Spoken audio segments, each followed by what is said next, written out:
timid Australian wildlife at its best.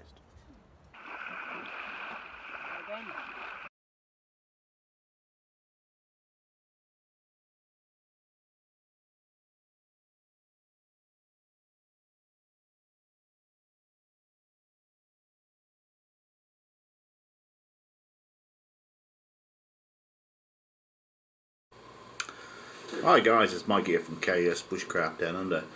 Hope you're all keeping well and staying safe during this global pandemic. Where I am in Western Australia, we've had very few cases.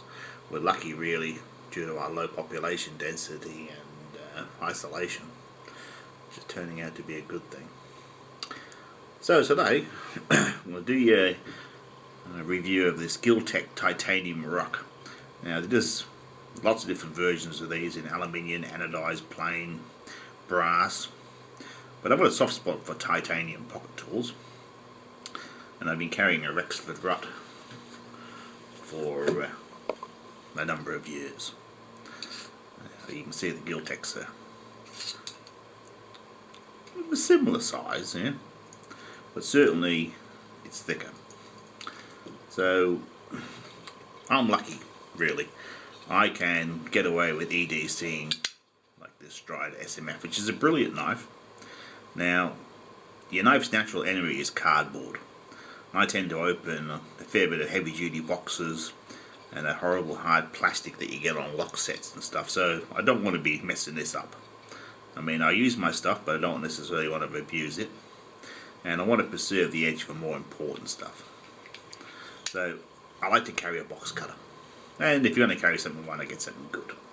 So the RUK, yeah, a lot of people don't like it because it rattles. Okay, personally, it doesn't bother me, and I think it's a great tool. So we'll start off with a few specs as usual. Now, I weighed and measured it myself, and it was much different to what was on the website. Now the website said 2 ounces, which is 56.7 grams. I got 28. Now, titanium is a little bit heavier than aluminium, but has the same strength as steel. So I don't know about that figure. Now he had 3 inches by 1.25 inches by 0.2 inches, which when I convert it to metric for the rest of the world is 76.2, which isn't the length I got. So I gave it the vernier treatment and the ruler, and I got 86.5. The width, he has worked out at 31.75, which is the 1.25 inches. I got 29 at the widest point, and the thickness is exactly right. I've got 5.08 millimeters, so she's pretty compact. Now this is the supplied blade. Now the advantage that this has over the Rexford RUK, it has a quarter drive on the back. It's pretty close to the spring bar, but certainly useful. The string cutting notch, it's actually better for stripping wire. Will cut string.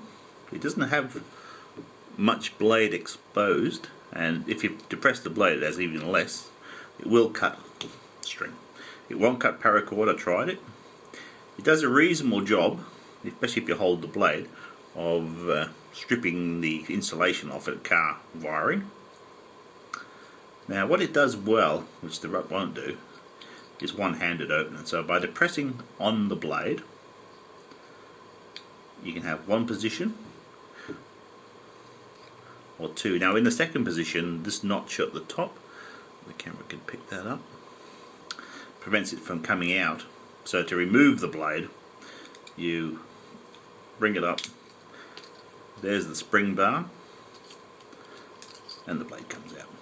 So no tools involved. Now these are 2 plastic pins. They actually ride exposed in the base to prevent blade damage, which is a cool idea. Also, I actually expected this to be screwed together, which is not. If you push these 2 pins out, you can slip this apart and clean it out, which is pretty cool. It really is.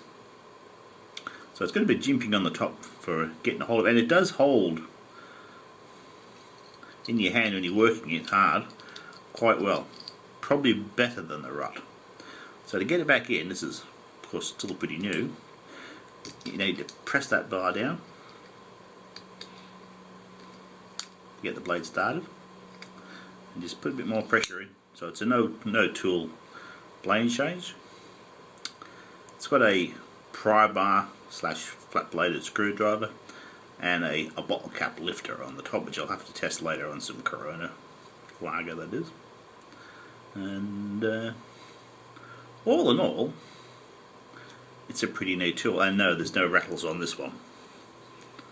So people are going to hate on this due to the cost. Now you have to remember, guys, you're not just paying for a piece of titanium. You're paying for the CNC machining. I think they're done in-house. It's a small mom and dad company based in the US, so you're paying for someone's time and development and his intellectual thought. Sure, you can get something knocked up out of China.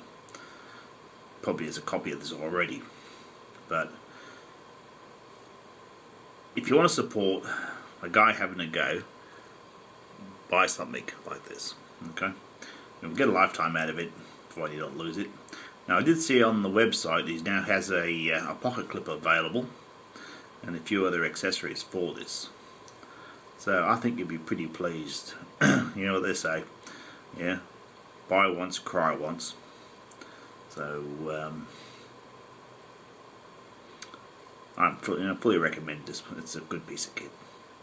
Anyway guys, keep safe out there. Bye for now.